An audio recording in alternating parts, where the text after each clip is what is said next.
Thank you for joining us once again on the State of Freedom.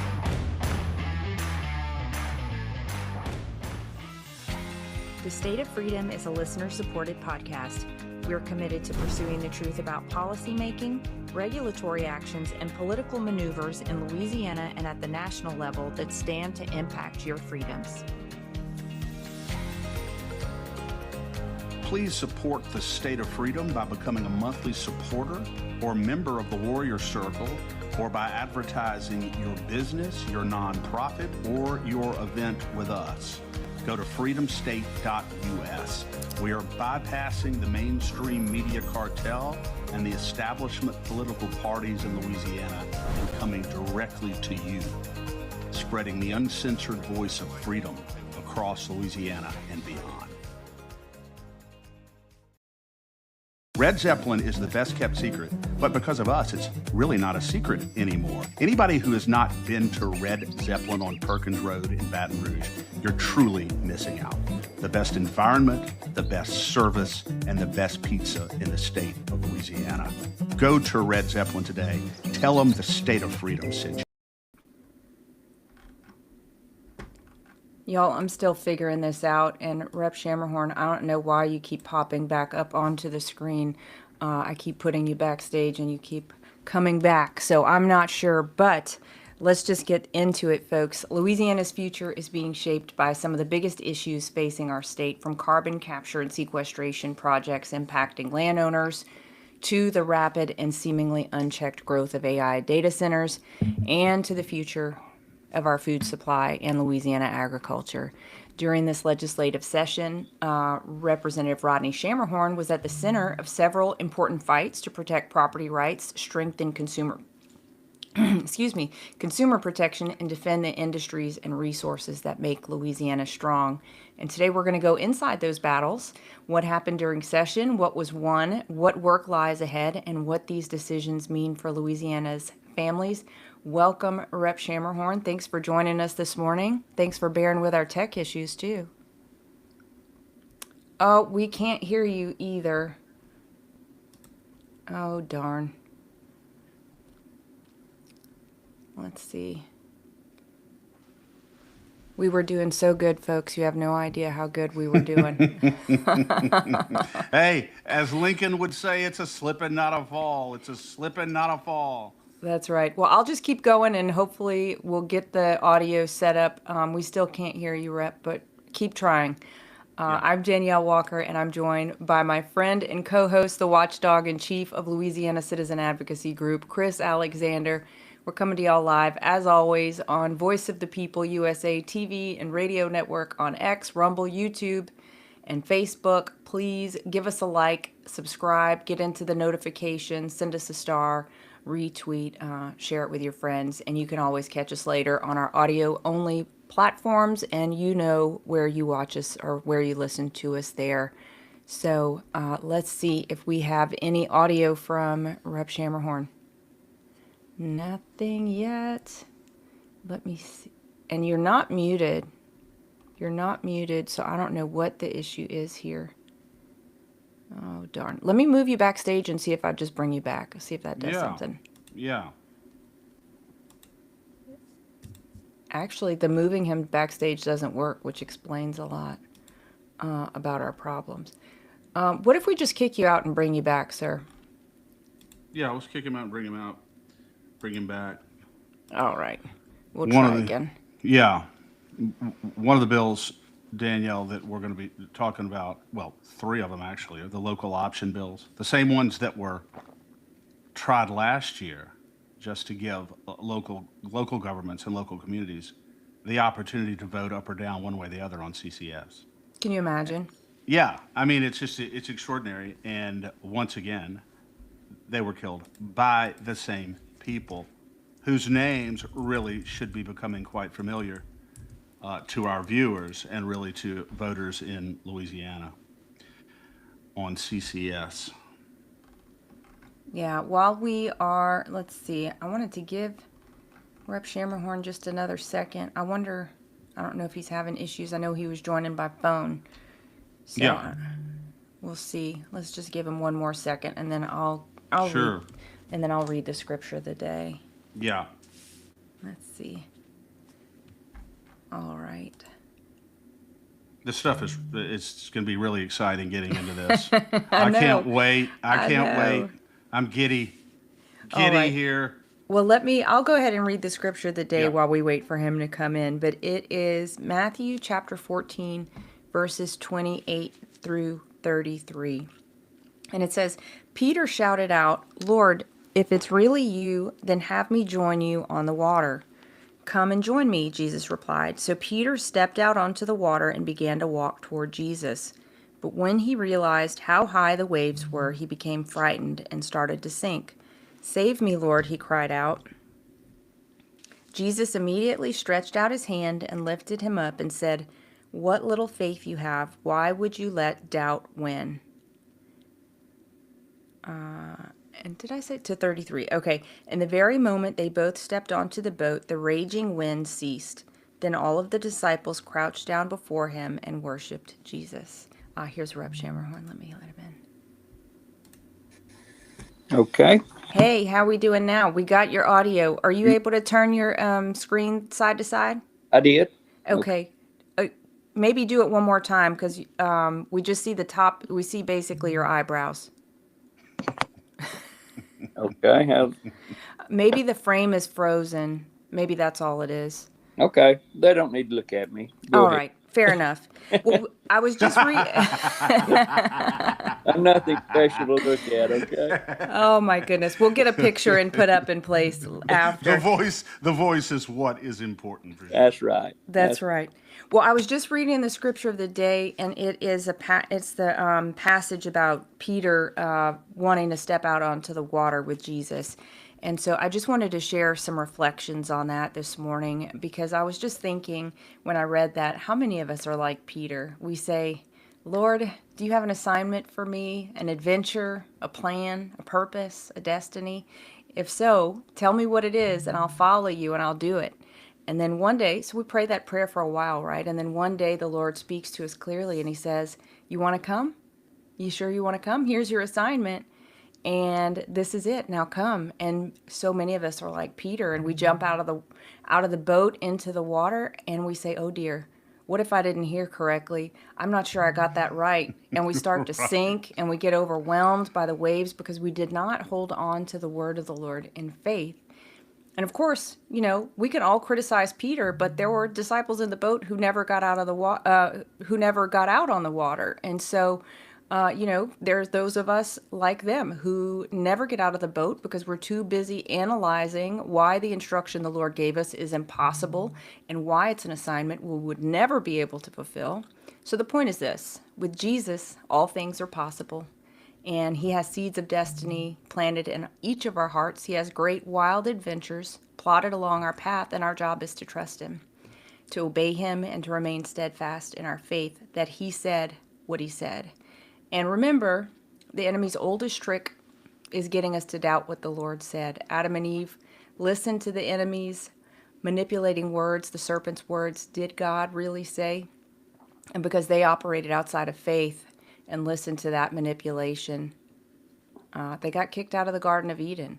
So what are we supposed to do with the passage this morning? If the Lord said it, write it down. Believe it in faith. Look at it every day and start walking it out. Refuse to be moved from it. Refuse to be moved from it. Danielle, it's strange because our preacher hit on that Sunday. That's how the Lord works. and the Lord came out of the mountain and the waters were rough and he walks out to the boat that they're in. And, Peter said, what would you have me do? And he says, come to me. So Peter did step out of the boat, and almost suddenly he got to thinking about his actions and he started to sink. Well, the Lord had him. Okay. Yeah. Trust in me.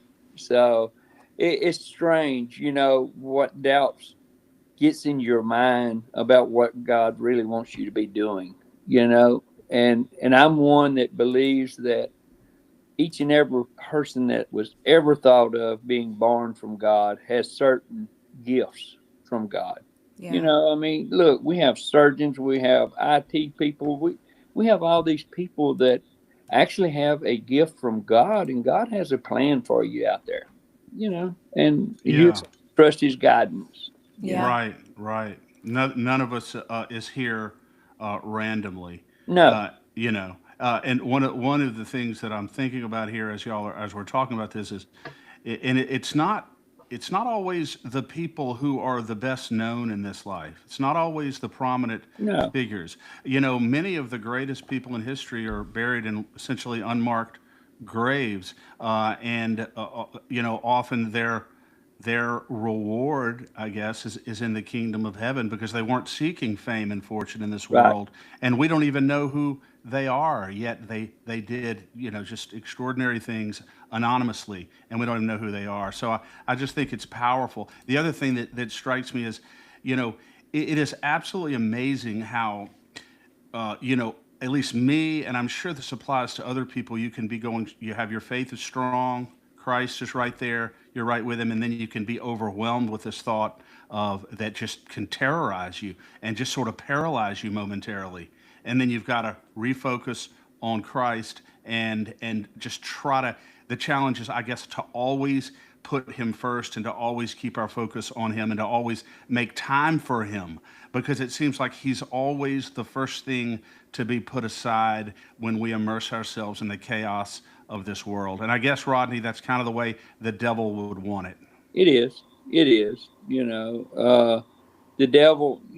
Sin is out there each and every day, and the devil puts it in front of you, and you have to rely on God's uh, true faith to believe in God, that is this right or is it wrong? Yeah.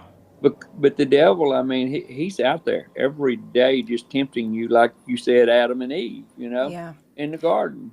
And he speaks through people. Let's not forget that, right? He He does. speaks through the naysayers, the people calling us conspiracy theorists or crazy, or, people who say that any number of things that are contrary to what the Lord has told us we are and what the Lord has told us we're to do. Yes, yes, Rodney, I have before we get into the meat of this, I want to ask you, uh, and I'm asking you this because I know that you're a conservative, and I've seen you make votes because they're the right votes, even if you're the only person making the vote. And I've seen you bring bills that I'm sure you perhaps are skeptical about whether or not they're going to cross the finish line, but you bring them because they're the right thing to do. You fight for them. Um, what is it in the legislature that your faith must be very important to you to be able to sustain the sort of fidelity that you show to the citizens, even when it goes contrary to the establishment narrative in the legislature. And I've seen you do it time and time again. Your faith must be really foundational in your ability to do that.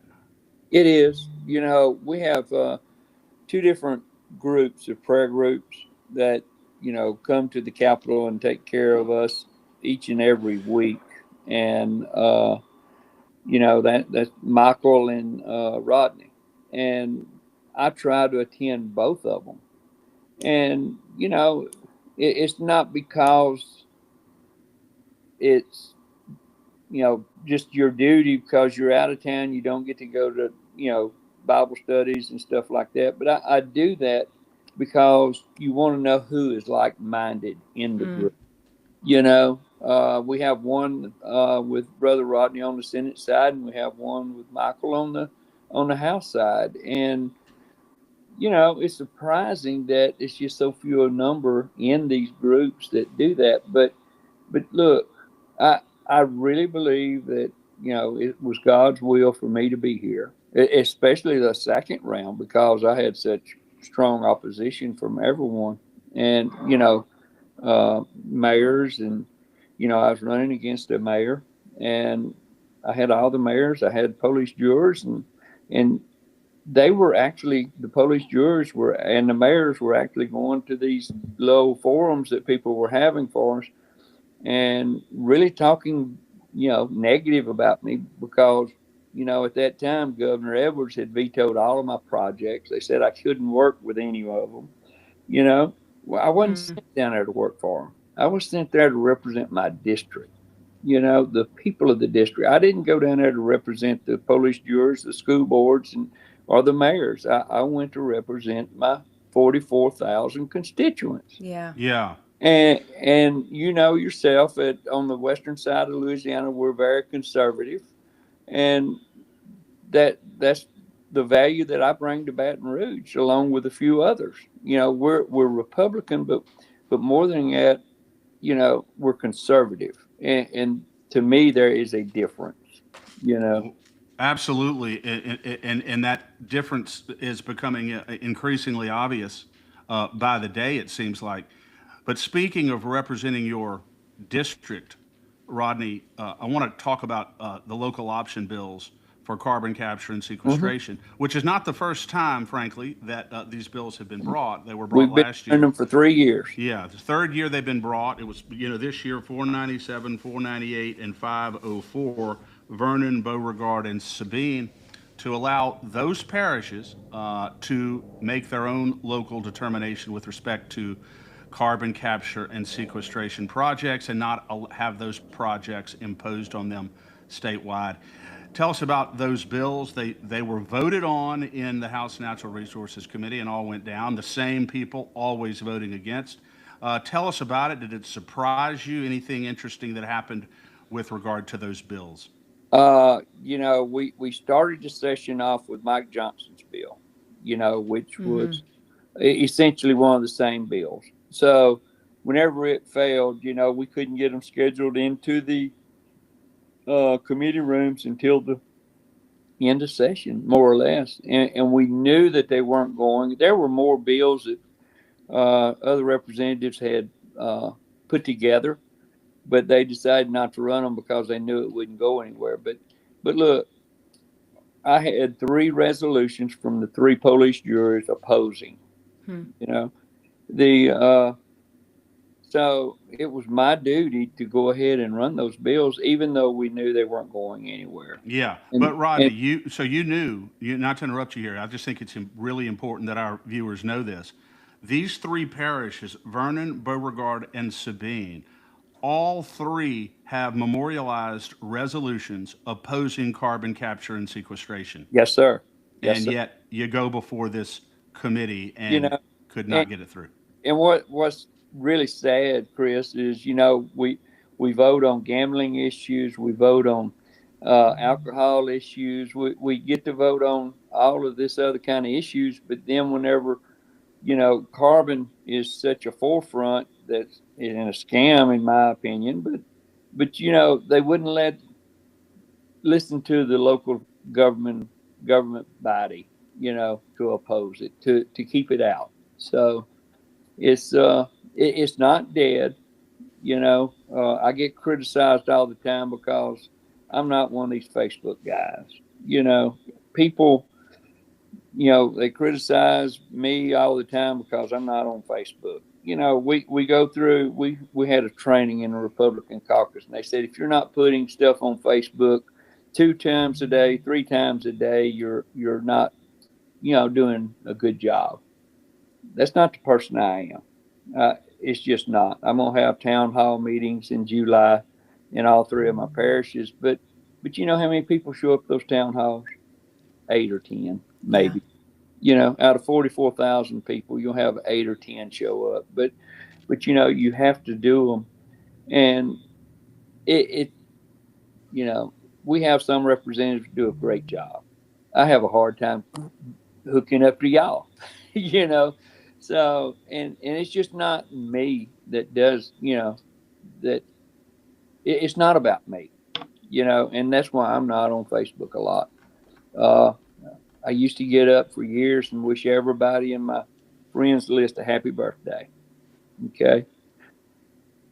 Hey, I had so many negative, comments just from wishing somebody a happy birthday or congratulating somebody on some achievement they did. I've quit. I don't know. I call them keyboard warriors because they don't care what it is that they're negative about anything. And it's not extraordinary. Yeah. So Well, and how you have to keep your peace, right? You can't Yeah. just continue to subject yourself to being pummeled for no reason when you're out there fighting No. for the good of people. And for the same reason, I stayed away from Facebook for a long time. I'm in the throes of it now. And anyway, it is what it is, but I can 100% appreciate not wanting to be out there on Facebook every single day. And a lot of it is a time suck. It But is. I'd love to just maybe switch gears and talk about another bill that you brought, Rep. Schamerhorn, that would have stopped Louisiana from being the world's dumping ground for polluted CO2 or industrial waste, whatever you want to call it. It's certainly not pure. Otherwise, I guess they wouldn't be putting it in the ground. But that bill did not also find success. Do you want to talk a little bit about this? I was thinking, Danielle, all we've heard since the carbon issue has risen its ugly head is that, the benefit that we would have, industry comes in and needs the disposal of the carbon and it's going to help the economy here so much. Well, let's help Louisiana's economy. If we can't get it stopped, let's help Louisiana's economy. But why do we want to help Florida's economy to build out industry jobs and help their economy and take their carbon into Louisiana for disposal? Why do we want to take any of the mid-states, carbon for disposal? The disposal is not where the money's at. And, it's the industry that goes along with it. And that was my thought behind it. I was just wanting to cut the head off the snake, from us taking more than what we could actually benefit from. Or more than or what we're not even producing. Right, exactly. I just read an article a while ago while I was waiting on the back porch listening to the cows walk around and moan and groan and bellow for the calves, and the calves answering. But, there's more people die from cold than heat. There were like 400,000 deaths back several centuries ago. And now from the heat side, it's down into low figures. It's so tremendous. And they were actually using carbon because the United States, well, the whole world has become greener in the last century because of the carbon that's generated to make the green. So you start taking that away and you're going to slow the process down, you know? And look, we need a green world. We don't need one that's like the Sahara Desert all the time. Yeah. So. Exactly. And maybe on that, excuse me, if we could touch on one other aspect of what you're dealing with regard to CCS. I saw that you brought some House resolutions that would aim to address the seismic activity. Could you talk about what you're seeing up in Northwest Louisiana with regard to seismic activity, and what do you think it's connected to? Maybe it's the drilling of the injection wells themselves? No, I don't think it's the drilling of the injection wells themselves because they're not in this area. Okay. We really don't know what it is, and it just hasn't been done. Texas does a good job of mapping all their seismic activity and stuff, and that's what this study is for, is to get Louisiana on the same track as Texas. Oklahoma possibly has it, but I do know Texas does. And we need to be recording that because you know yourself that up until several years ago, we didn't have any seismic activity in Louisiana. And then all of a sudden it starts kicking off. We don't know what it's from, but I think the study would help create and log and make sure that, we're starting to understand what may be causing it. Now, if we're injecting CO2 into the ground and you have a 3-mile seismic activity, we're in trouble. Yeah. We're in trouble because you're opening up at depth and they're putting it not 3 miles under the ground. It's, a mile. Yeah. They claim a mile, but who knows what the ceiling is, on it. But, and that was one of the reasons for that. Yeah. Did it surprise you at all, Rodney? I mean, we've already got eminent domain for pipelines and for geologic storage in Louisiana. You know, the concerns of property owners in Louisiana have not been collectively addressed by the legislature. You have stood up for them, others have stood up for them, but they've not been addressed in a satisfactory way in the legislature. Let's not kid ourselves. So you bring this bill that simply would say, okay, if you're going to do this, can we at least limit the industrial waste that we're burying under private property in Louisiana? Can we at least limit it to what is produced here in Louisiana and not take on the industrial waste that's produced by these activities in other states? Could you at least throw the citizens of Louisiana a bone on this? And the legislature couldn't get it done. No. And people wonder, I mean, people wonder why Louisiana citizens and property owners are just becoming increasingly disenchanted with the establishment party in Louisiana. It's like, this is not an unreasonable expectation. It was a very, very reasonable bill that you filed. So does it surprise you that they couldn't get that through? It did. That bill really surprised me whenever it didn't get legs and be able to walk out. It really did, because, you know, like I said when we started, you know, it was all about growth coming to Louisiana, the $100 billion investment. Okay, but look, that's coming to Louisiana. If we've got to take some of it, there, you know, the rest of the state's benefiting. But hey, like I said earlier, Florida has, you know, prohibited it from being, you know, sequestered in their state. So, you know, I don't know if you heard, but LED is spending millions of dollars for a port to help facilitate Florida's carbon coming to Louisiana for disposal. Oh no, I did not hear that. Yep. And you know, that's kind of upsetting. You know, we're spending Louisiana money to take somebody else's trash, you know. And That's exactly right. So when people say that, you know, we are becoming quickly The dumping ground? nation's dumping ground, don't you think that is an accurate it description? is. It really is. It is. Yeah. Now, getting over to eminent domain, since you mentioned it a little bit, you know, I've received some. I don't receive a lot of money, okay, because I make everybody mad. But some of the gas money and some of the oil monies has come to me over the years, and I have it in my account, and I'm waiting for the first eminent domain court case from a landowner. I'm not talking about Save Louisiana and all these that are fighting it. I'm talking about where they go to court to fight a landowner for his property.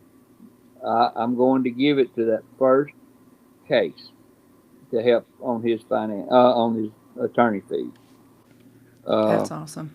You know, Yeah, I think that's very, very commendable for you to do they, that, Rep. they, Schamerhorn. you know, they all say we're not going to use eminent domain, but they don't want to take it out of the toolbox. You know, Right. They use it whenever they go to see these older people, and I've had several of them tell me that, you know, the landman came to them and said, hey, you know, you need to sign this or we'll take you to court and take it by eminent domain. And I've even had one told me that they said that you would not receive any monies if we took it by eminent domain, which is a complete lie, you know, there. But, you know, my own son, he's got property at Hicks, and they hammered him for over a year trying to get him to sign the lease, and he just refused. And Do it. you know, we are concerned, but our main concern is the water. You know, our water aquifer, and you know, that's why I ran the other bill on prohibiting the sale of our surface water outside the state of Louisiana. You know, water is one of our resources that we cannot do without. Yeah. You know, and Texas, and I used it like a cattle on a field. You know, you can overstock that grass, and it runs out. Well, that's what Texas has allowed to happen with industry coming to Texas and the growth of population. Yeah, it's inviting to go to Texas, but they have overused their water. And that's why they're wanting Louisiana water out of Toledo Bend, and that's why I continue to fight, Yeah. for our water. And if industry needs Rodney, water, this I just wanted to mention here they say, well, they're not using eminent domain. First of all, I believe that there are expropriation actions occurring in Louisiana now based upon what Save My Louisiana has said and others. But what we have to understand here, Rodney, is that even if they're not explicitly invoking eminent domain, it doesn't mean that eminent domain is not being held over their head like a baseball bat, just like Representative McCormick very appropriately pointed out in the House Natural Resources Committee. Yep. If you're threatening people with eminent domain and they know that they're going to have to spend a whole bunch of money that they don't have to battle you in court, and ultimately, they're going to be out, a ton of money and may win, may lose. What do you think people are going to do? So people have to understand that as long as the threat of eminent domain is present and viable, that is the problem. That's the problem. And that's the very reason why there was so much opposition on the part of industry and Jones Walker in the House Natural Resources Committee to Representative Johnson's HB 7. First, they say we're not going to use eminent domain. Well, then repeal it. That's right. Take it out of the law, right? Yep. One thing that really got them worried was the court case for the landowner down south. The port was wanting to expand, and he took them to court, and he won. Yeah. So that's really got them on edge because, that was for private gain, and the court system ruled in his favor. So, but one day they're going to have to do an individual and get him into court. And whenever they do, that's when I think all of this will come to a head, and we'll be able to do it. And, Representative Owens, he did the resolution, I think it was 8CR, to let the Law Institute study to see if the vote in 2020 was against the Constitution. That's a very, very big study right there. And, if we can get that vote throughout, but also on top of that, we've got the carbon where it's not a beneficial use, so if it's not a beneficial use, your eminent domain's out the door, on top of that. So, we're pecking away at it. Are we going to be quick enough to stop it? I don't know that. That's the question. And the only thing propping it up, Rep. Schamerhorn, is money at this point. It is. Our money. Yes. And I had a company came out of Minnesota. The CEO came to my office in Hornback.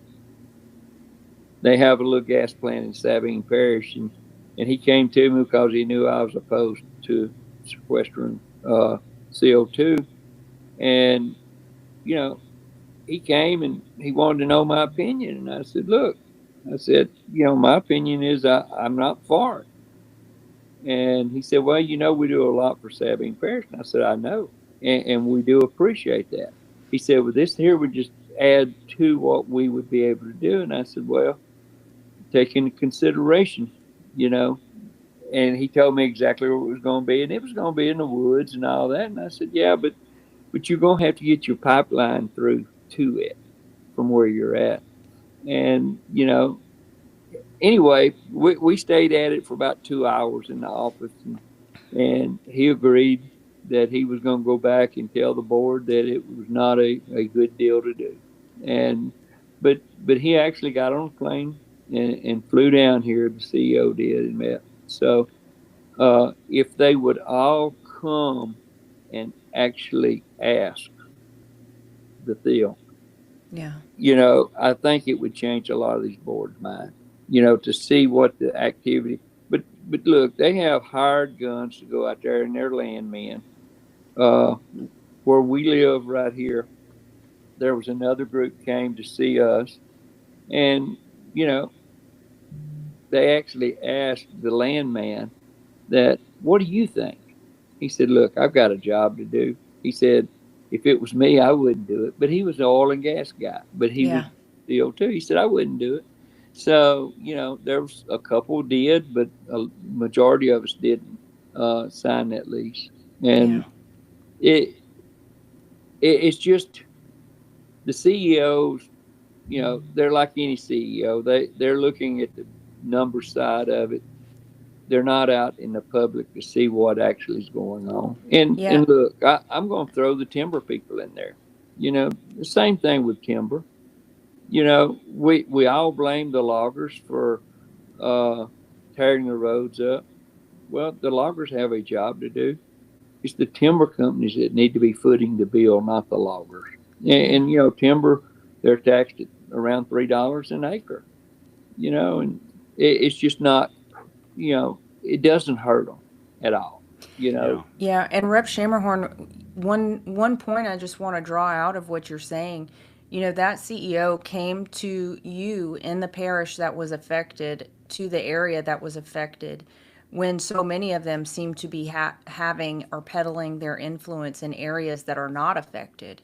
Right. So, someone pointed out, and Chris, this is something you and I were thinking about before session even started, that the people who are such strong proponents of CCS don't have any projects proposed in their districts. Right.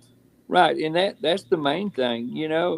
Look, if South Louisiana wants it to collect it, they should be able to dispose of it in South Louisiana. That's where all the benefits are, and that's where all the job opportunities are going, Yeah. and I was reminded yesterday that by leadership that, because we were talking about the teacher, the governor's uh, executive order.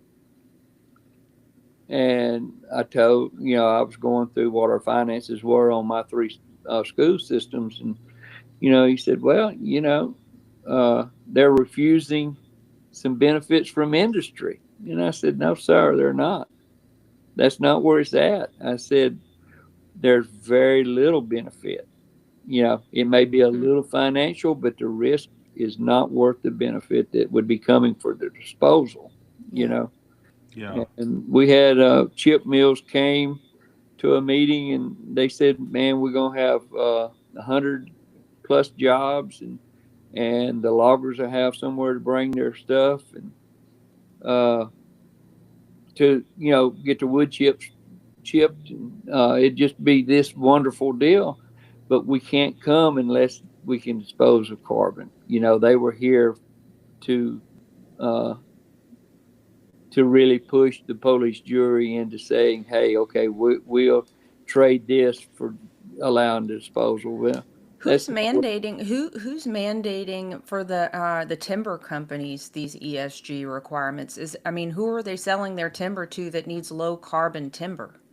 well, And it's how? already carbon neutral. Isn't that kind of retarded? It is. Sorry. It's just more money, Yeah. But now look, guys. These are the same people that buy the carbon credits whenever they buy a flight, I'm sure. They are all faithful to go and spend the extra money when they buy a Delta ticket, and they pay to neutralize their own carbon footprint. I'm Yeah. sure of it. Yes. Just like Gore. Yeah, exactly. Yeah. Exactly. I'm sure they would never accept a flight on a private jet either. They would never. Yeah. Well, wonder how many they own. Exactly. Well, exactly. Yeah. The- So you have the local communities here. But now Rodney, look, have to be spoken loud on this. completely honest with y'all, when the door opened on this, they bombarded rural Louisiana, for sequestration. If they would have been like an oil company, and like, I'm gonna use Royal Martin because they're one of the big guys here in our area. They had like 15,000 acres for their lease. Okay. If they would have went and done a deal where Royal Martin, in the center of that 15,000 acres, put an injection well. 3 or 4 years later, if there were no problems, then would have been the time to go out and start trying to expand and do it the right way for landowners, saying, hey, we have not had any instance 3 or 4 years. Do you want to be involved? But no, they came, and since Royal Martin had the biggest chunk, they were able to force a lot of these others into thinking that, hey, it's going to happen. I've got to sign this lease. But why do you need such a large footprint on this? And that was another concern. But, it's like anything else. If you get something so large and something does go wrong, you have a big problem. I mean, Yeah. so, but And what is, Rodney, to me, this really comes down at heart to what is the purpose of this? Why are we doing this? What is the public benefit it's of not. doing this? It's And yet, all yeah, greed. It's just the dollars. Yeah. And look, Chris and Danielle, they've been working on this since the 90s in Washington. They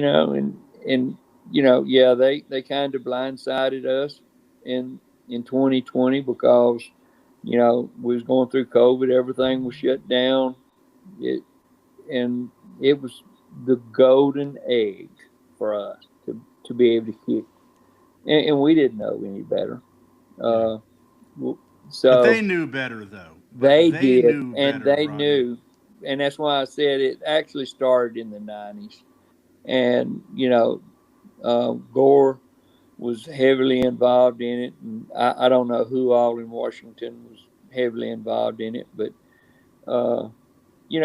everybody looks at the cost of the sequestration of the CO2. It's more money on the collecting CO2 than it is on sequestering. So instead of it being in the 80s per ton, they're getting like 120 to capture it per ton. Wow. Yeah, Wow. crazy. To capture it. And Meanwhile, the atmosphere is 0.004 Yeah, atmospheric CO2. it's coming down naturally, So And Rep Schamerhorn, here's a question for you from the chat. It's a good one by Walter. Hey, Walter, I saw him last night down in Homa, and he's running for Congress in Troy Carter's district. I can't remember the number. You can type in the number if you want, Walter. But he says, ask if he was present. Is Congressional District 2. Thank you. Ask if he was present when Governor Landry said if they don't want sequestration, he will pull the permit. I think that's an excellent question. Actually there, but I heard it numerous times. Wow. That's what he said. Yeah. Now I know there are several permits that have not been signed and okayed, and I think it's a big question mark. And it's, how can I say this?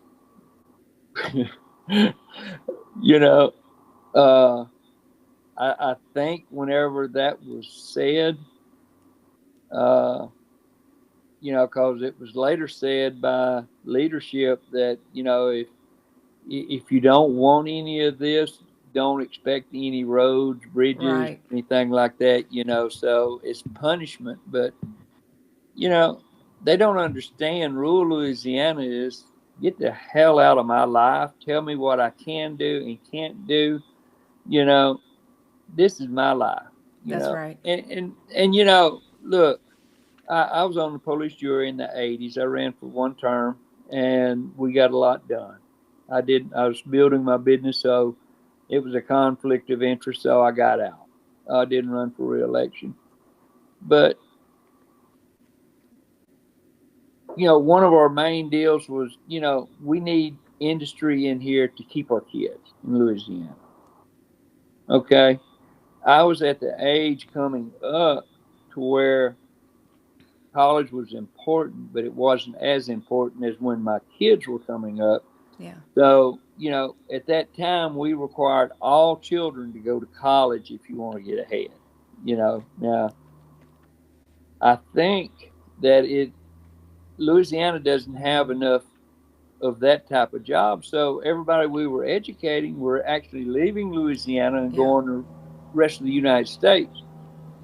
My point is, rural Louisiana is rural Louisiana. They don't want to be a big city. If they wanted to be, they'd move to Lafayette, Baton Rouge, but they like the rural life. And you can see that happening all over, like Youngsville. Youngsville has exploded in growth, over in the east side of Baton Rouge at Hammond. I mean, they are really exploding, but the people are moving out, and they do have jobs and stuff like that people can do, but rural Louisiana is happy with their little 40 acres,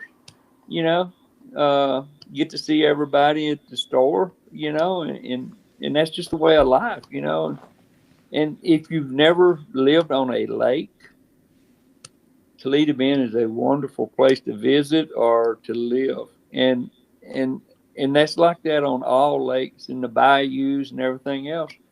It's just a different atmosphere, and 90% of the people would vote against a lot of this stuff because they are content with their way of life, their rural life, and the city people don't understand what rural life is. And like myself, I'm a rural guy. You can tell by the way I talk and everything, but I love getting up in the morning, going on the back porch, drinking my coffee, and then I go check on the cows, the horses, and it's just a relaxed atmosphere. When I lived on the lake, man, it'd take me 4 hours to cut the grass because I just sat on the lawnmower and watch the waves, and it's just a type of life. And you may and have. I think, Rodney, I think that's a big part of the reason why these rural landowners are so alarmed by this carbon capture and sequestration, because I believe they perceive it as just a direct threat to their way of life, to their health. I've often said to Danielle and to others that, people can put up with a lot of things, but when you start toying with their property, when you start toying with their health, when you start toying even with their large amounts of their money in the form of these substances, you kind of cross the line there, and people begin to wake up on this stuff. And I think they are waking up now across the state, especially in the rural communities. But even beyond that, I think people are beginning to understand the threat of this scam. It is. And what's really sad, Chris, is, I'm conservative, and I'll be honest with you, in '88, I went out of business. I went bankrupt, and it was from a federal contract, and they wanted to do some shady stuff, and I just wouldn't do it, and he said, so he arranged it to where he actually put me out of business. But I said that'd never happen again, and I built my business back up. And I mean, it's working 20-hour days, 7 days a week. I'm not proud of it, but when you're in a service industry, that's what you have to do.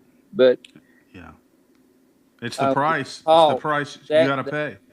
That taught me that you can't expect somebody else to pay your way. I am, and I have been since I started back in the '80s, and after that, debt free. All of it. The federal government, the state of Louisiana, the teachers' unions, all of them. The teachers, they turned down twice an amendment that would have got them out of debt.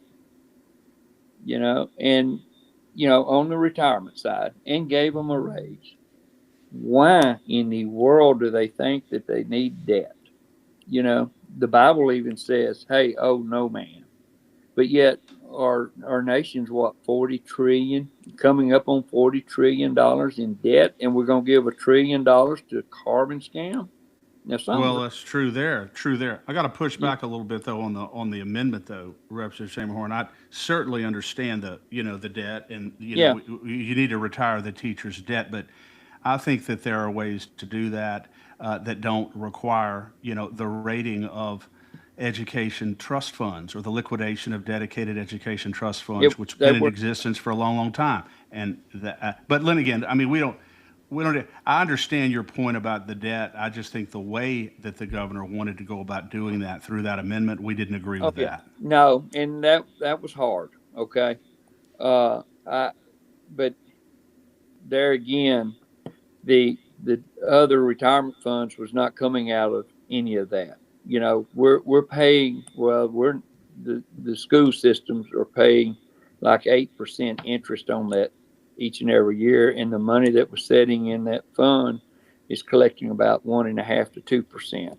You know, the thing I think is, once that retirement debt is paid off, I think the school systems are looking at it as a windfall, and I said this yesterday, is a windfall of monies that's going to be coming in that won't be dedicated to a teacher's pay raise, a permanent pay raise, and that's the part that I don't think they like.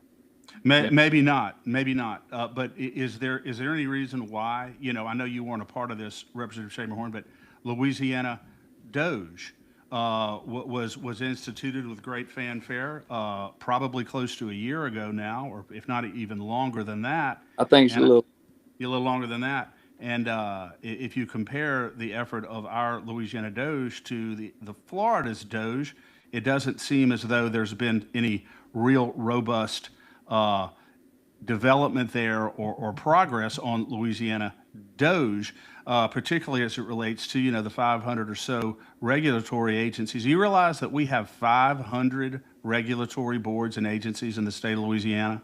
I do, I and it's mean, too much, too many. Too, it just seems so extraordinarily and so oppressive. But I got to get to this point because I know that Danielle has some stuff she needs to get. I want to ask you about your bill, your great bill that was House Bill 922 that we followed, and it was the bill that simply would have required statutorily all these utility companies, these big data companies, it would have prohibited them from offloading any of their infrastructure costs onto Louisiana ratepayers. It looks like a clean bill. It looks like a good bill. I watched you before the House Commerce Committee on that, and basically what I came away with was this. The Public Service Commission and Energy, they're guaranteeing that there's not going to be any offload onto Louisiana ratepayers, none of their infrastructure costs. So basically, that's all we need. But your bill would have statutorily prohibited that from occurring. yes, And the Commerce Committee basically, and I think it was voluntarily deferred it because was. I think you realized that there's and always you voluntarily deferred it because there's a chance you can always bring it back. Whereas if you go and have a vote on it and there's no way it's going to pass, you're dead. And I understand why you would have voluntarily deferred it. Yeah. But the issue here is all your bill was trying to do was codify exactly what they have promised. Yes. And I even brought up, 7 of them had signed that pledge with President Trump, and, they claimed that, hey, we're going to do it anyway. Well, if you're going to do it anyway, just codify it and make it law. 7 on the Commerce Committee signed Yes. the pledge, and they wouldn't vote for it. Mm-mm. Wow, the hypocrisy is stunning Yeah. as always. So Well, because of this, Representative, I just got to make this point. Because of their failure on your very, very good bill, there is currently nothing more than a promise from that's it. big industry That's, that they're not going to roll any of their infrastructure costs onto it, and ultimately it's going to happen. So we'll walk away with an empty promise. yes, exactly. But Chris, that ties in with carbon also. They promised this, promised that, but they will not agree to anything. I had an injection fee per ton. I had a pipeline fee per ton. For pipeline, it went 3 miles out to protect, the residents, and it would have been used for roads, bridges for quicker access, vehicles, protect the schools, let them have a little income to make sure everything was safe. They do not want to do that. And it's like I told some of them, I said, y'all just like carpetbaggers. Y'all going to come and take what you can take, give what you give to start with, and once you get it approved, you're out of here. Yeah. And it's just the way they are. And and I can't believe the legislature will not get on board with some of these bills. And it's just heartbreaking, really. Yeah. Yeah. It is heartbreaking, Rodney, but you know what? It is a great service to us that you bring this very good legislation, because it allows us to highlight, first of all, the issues that are critically important, and secondly, because this is part of our job, it allows us to isolate and name the legislators who are killing these bills, these very important bills. You don't have to do that, because obviously you got to work with these people. I get it, but our job is to make sure that Louisiana citizens know full well who is responsible for sabotaging good, important Well, legislation like this. It's important. The only problem with that, and I was hoping that some of the CCS bills would have got out natural resources, or just one of them, because the only people you see are those in committee that are opposing. Yeah. You don't see the whole House. It's true. That would be the interesting vote, to see what the whole House would vote on. Or the Paul Hurd, Rodney. Paul Hurd. Danielle, you want to tell them about what Paul Hurd, his proposal? Yeah, he put forward a proposal that maybe you would want to carry, Rep. Schamerhorn. And he talked about it on our show when he came on Thursday.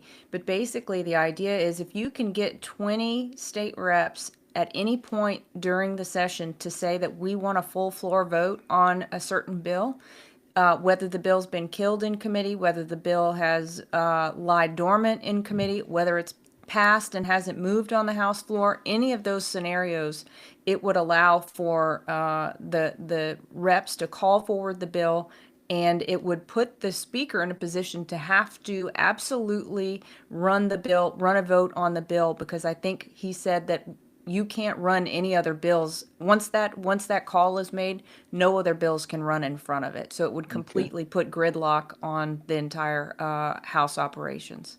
That's good to know. And we were looking at that, the Freedom Caucus members were, and just trying to play it through. And you're going to have to do a lot of homework, because if they find out that you're trying to get 20 votes, it's going to be some kind of tough. People that are not there don't understand the pressures that the representatives are under. You're under a tremendous amount of pressure. I totally get it. And I don't care, I don't represent Baton Rouge. I represent West Louisiana. And that's where my desire is to help improve West Louisiana as much as I can, or protect us from everything. So yeah. And speaking of that, Rep. Schamerhorn, you brought some legislation that was very important to me, and I'm really grateful for that. And it was your bills on lab-grown meat, the cell-cultured meat. One was a labeling requirement. That was House Bill 717.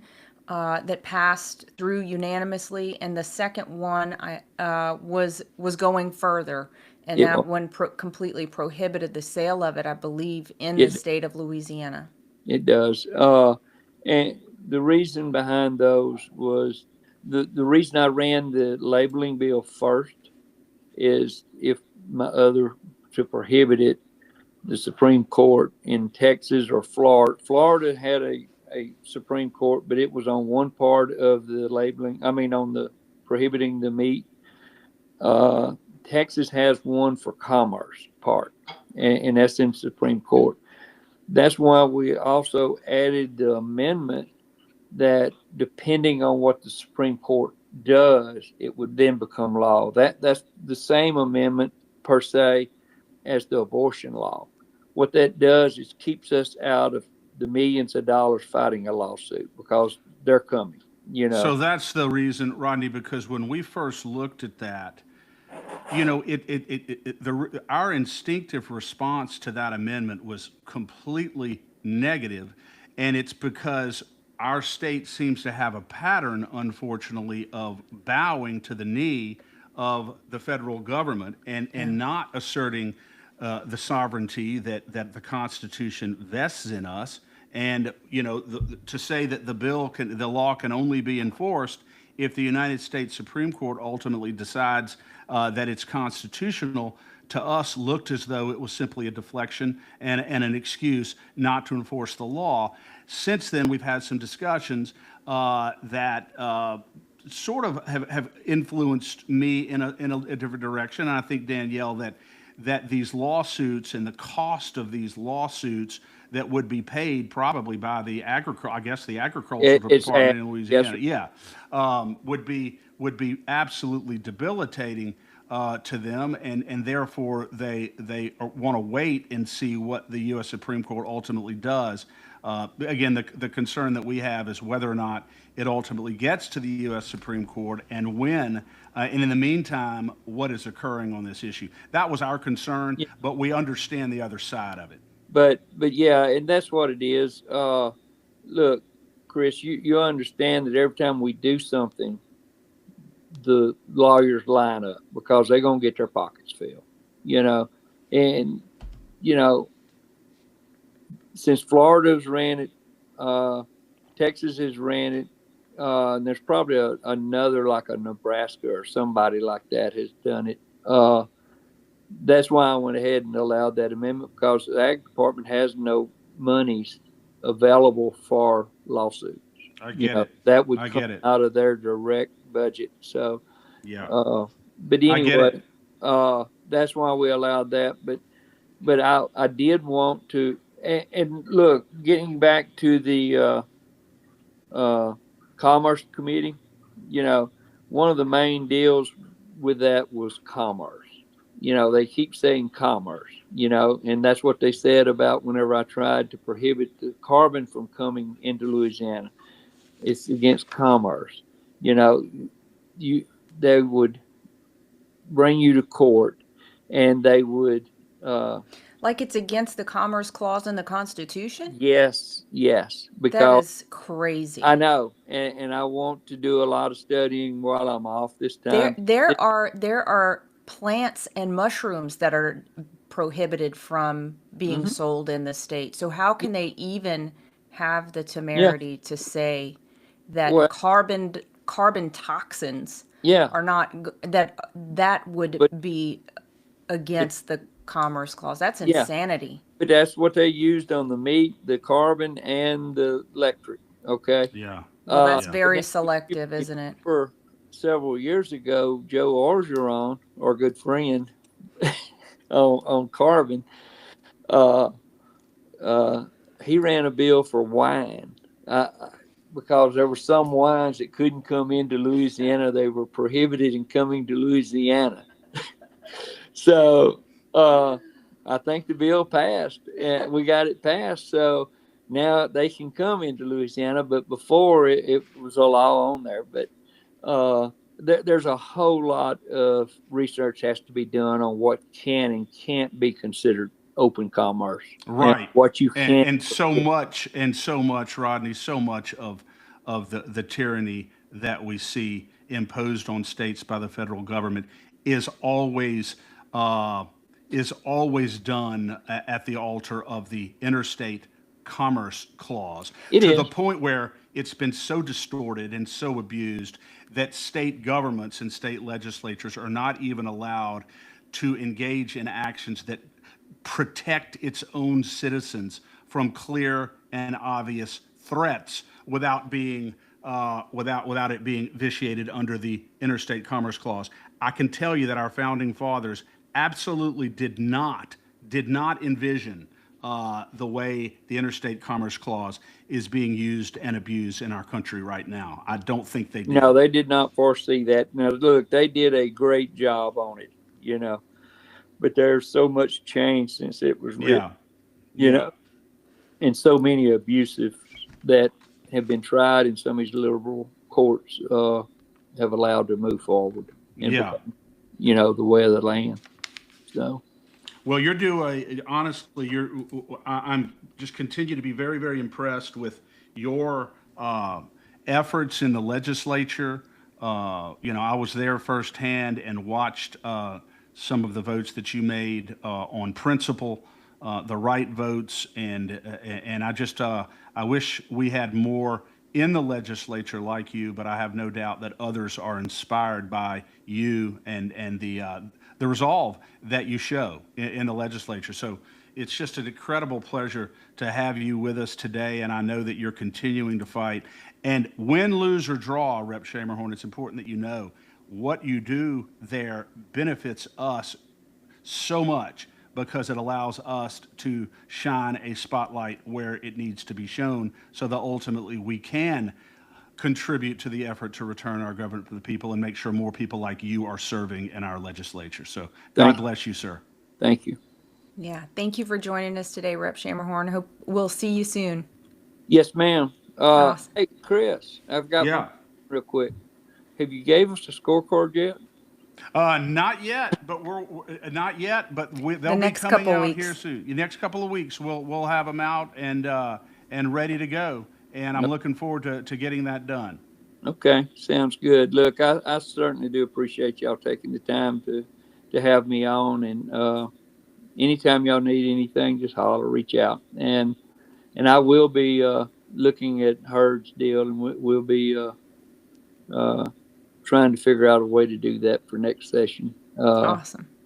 So, next session is the fiscal session, so we're limited to 5 bills. That's not local or not tax related, but this, we could work it to where it would be a fiscal bill, so it wouldn't be counting against us. Yep. Hopefully so. And there's one other part to it, Representative Schamerhorn, that would affect the governor's line item veto under a certain threshold amount of money that the line item veto would be off limits. And that's something I'd also like to do. And that's also part of Paul Hurd's package. But we look forward to working with you and talking with you more about it. Okay. Well, look, y'all, I do appreciate y'all. I do. Right. And, God bless you. We don't always see eye to eye, but I look and listen to everything you send me. Okay? Well, thank you. We take it in consideration. But thank y'all so much. Thank you. You too, and God bless. Thanks. Oops. Chris, I really enjoy talking to Rep. Schamerhorn. Today was the first day I've met him, and as he was talking, kind of in closing about that commerce clause piece, I was hearing you in my head that the legislators suddenly had a spasm of constitutional recognition whenever it comes to something that they want to do, but not whenever, the full picture of the Constitution doesn't come into play, but just the part that may shoehorn their wishes and their desires upon the people. Exactly. Too often their fidelity to the Constitution is contingent upon the extent to which that fidelity benefits them or enriches them, and I think that's unfortunate. It's not really a principled fidelity. But I agree with you. Representative Schamerhorn is a very, very good legislator, and what he does there is so valuable to us as an advocacy group, and on the state of freedom as well. Yeah, 100%. And Chris, maybe just to go back to the CCS bills, his bills, the 3 bills that came forward that actually got a vote in House Natural Resources were those self-determination bills. I believe it was Rapides. What did we say? Rapides, Vernon, and Sabine. Vernon, Beauregard, and Sabine. Beauregard. Ralph Mike Johnson had a separate freestanding for Rapides, but it was one of them, yeah. Okay. But these are there. And I just wanted to mention the names of those who voted for and against it. The people who voted for the parishes to be able to decide if they actually want to take the liability of this carbon capture being shoved on, this captured carbon being shoved under their property, were DeWitt Carrier, Kim Coates, Jason DeWitt, Brett Guyman, Shane Mack, Danny McCormick, and Lauren Ventrilla. And the votes were the same across all three of these bills. And the people who voted against it, so the people who said, even though you live there, even though it's your aquifer that's going to be potentially contaminated, even though it's your neighborhood that could, potentially be suffocated by this, you don't get a say in it. And those are Ken Brass, Jacob Bro, Jessica Domingue, Travis Johnson, Jacob Landry, Joe Angeron, Neil Reiser, Paul Sawyer, and Z Zarang. Yeah. One Democrat and the rest Republicans who decided that it was not appropriate to give local governments and local communities, the ones who will be most directly and immediately impacted by this, the choice to make this determination for themselves. Those Republicans and that Democrat, and the names always seem to be the same. Occasionally, Danielle, one of them is absent, but if they're there, they're always voting against property rights, against local authority, in favor of big industry, and in favor of these tax subsidies that propel this scam forward. It's really, really sad. It's unfortunate, but we cannot say these names enough. Right. We cannot say these names enough. And I do want to address two other things that seem to be popping up on Facebook in the chat when with our reels related to carbon capture and sequestration, and particularly for the first one with the eminent domain. And Chris, if you would address this, people keep popping up in the chat and saying, but there is no expropriation for pipelines. There's only expropriation of private property for injection wells. Is that true or false? Please tackle that. Absolutely false on the pipelines. What is required, this is probably what they're talking about, on the pipelines. In order to be able to expropriate for the pipelines under SB 244 from last year, the year before, whenever it was, they have to say that they are a common carrier, and that what they're doing, and that they intend to provide a public benefit as a result of it. They go before the Conservation Commission that is utterly and irreversibly compromised to the carbon capture sequestration industry. They absolutely will tell them, okay, yeah, you're saying that you're a common carrier, you're going to be providing a public benefit. They're going to give them the stamp of approval, give them their certificate of public convenience and necessity, and they're going to go on down the road expropriating your property. So don't be fooled by this. This common carrier theoretical obstacle to eminent domain for pipelines in Louisiana is really ultimately a fiction because of the partisan nature of the Conservation Commission in the state of Louisiana. If they were actually going to require these CCS companies to go in and prove that the permanent burial or pipelines used for the permanent burial of CO2 waste underground was a public benefit, they'd probably lose and they probably wouldn't be able to do it. But that's not the way it will happen. Either way, they're going to end up having to file suit in court and spending a tremendous amount of money vindicating their core property rights. That's what it's going to come down to. So don't let anybody tell you that eminent domain is not readily available and operative in Louisiana for CO2 pipelines and the geologic storage of CO2 waste. It absolutely is.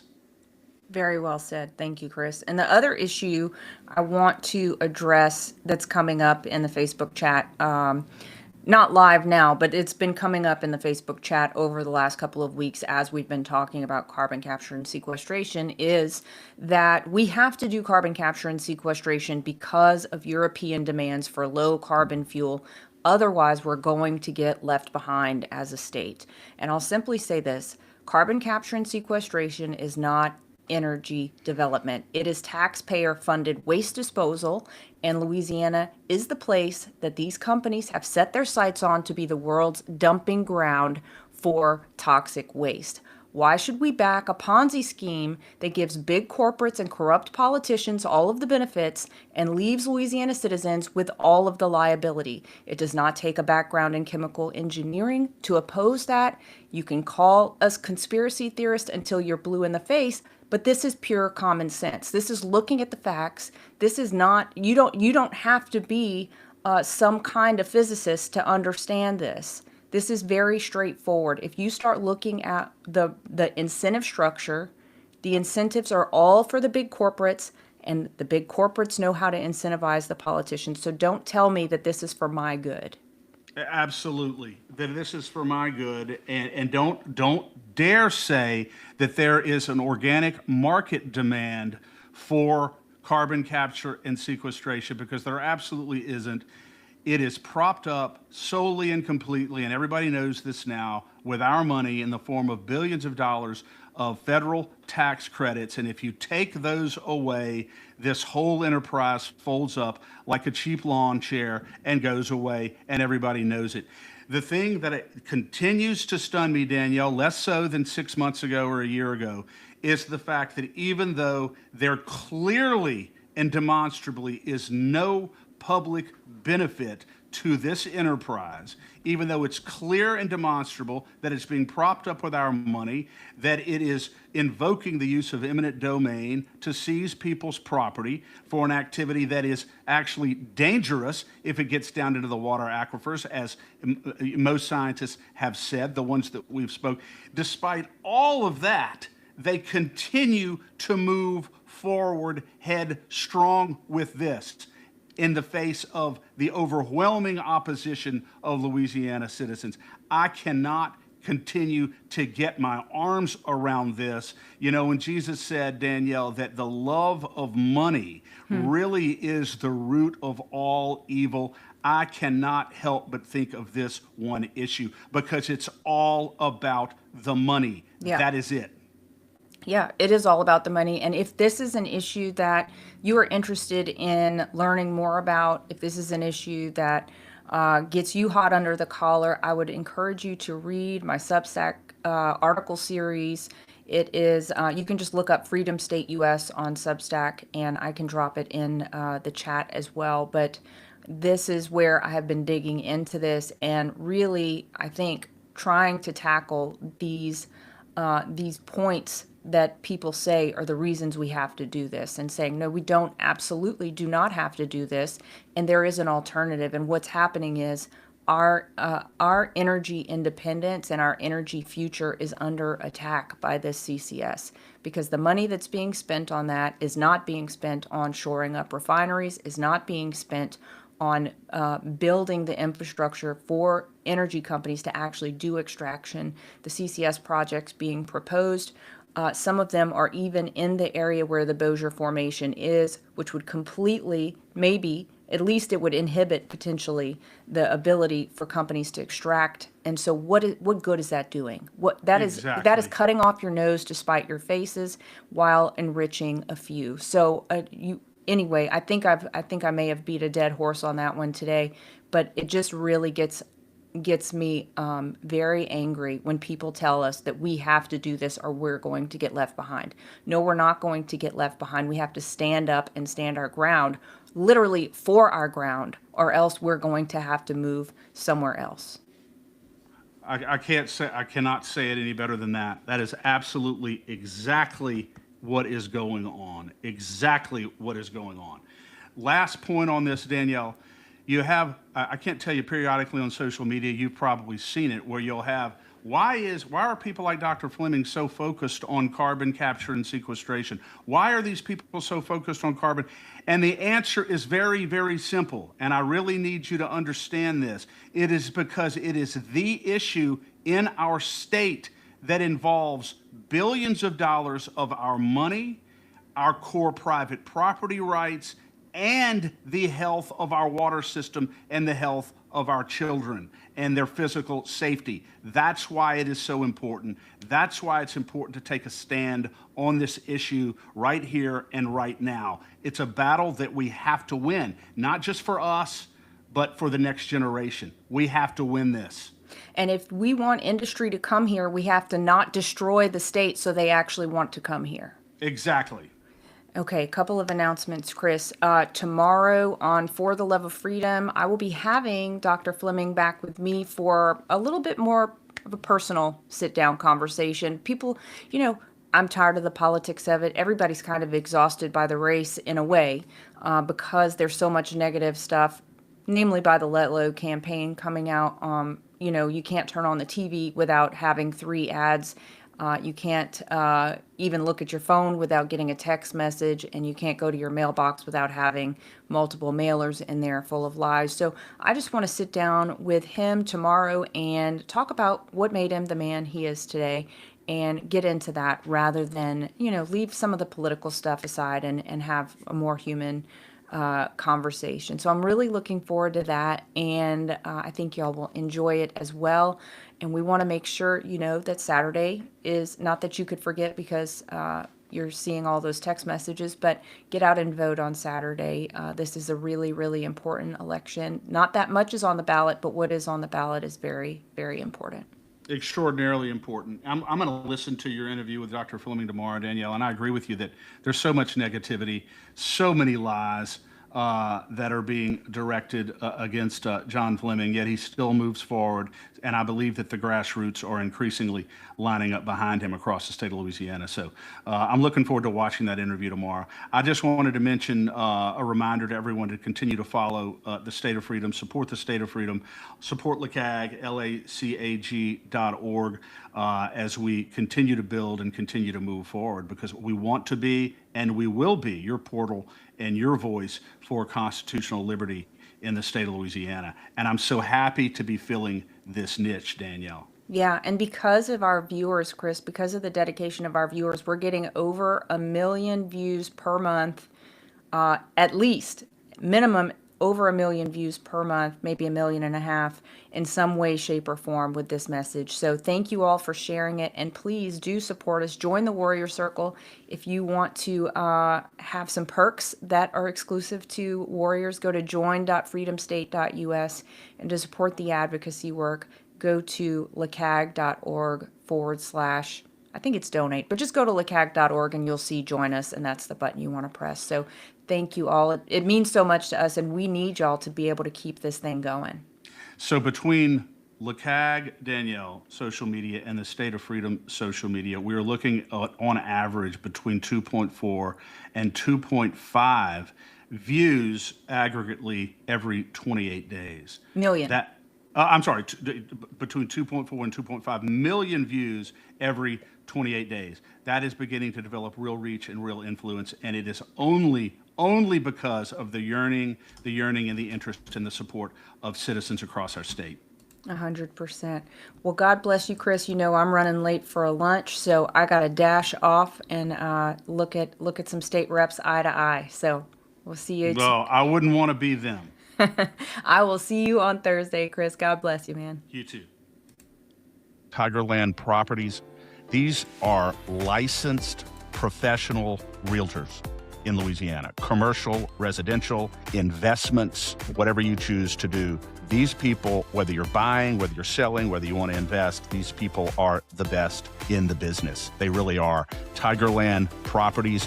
Mainly, they work in the Boot area of Louisiana, down in South Louisiana, but truly, you could not be in better hands if you're buying or selling commercial, residential, or investing than Tigerland Properties. I encourage you to call them 225-320-3004. You'll want to make sure you're in good hands with commercial, residential, real estate, or investment, and they are the best. Blanco Brothers has been in business in Louisiana for about 30 years now.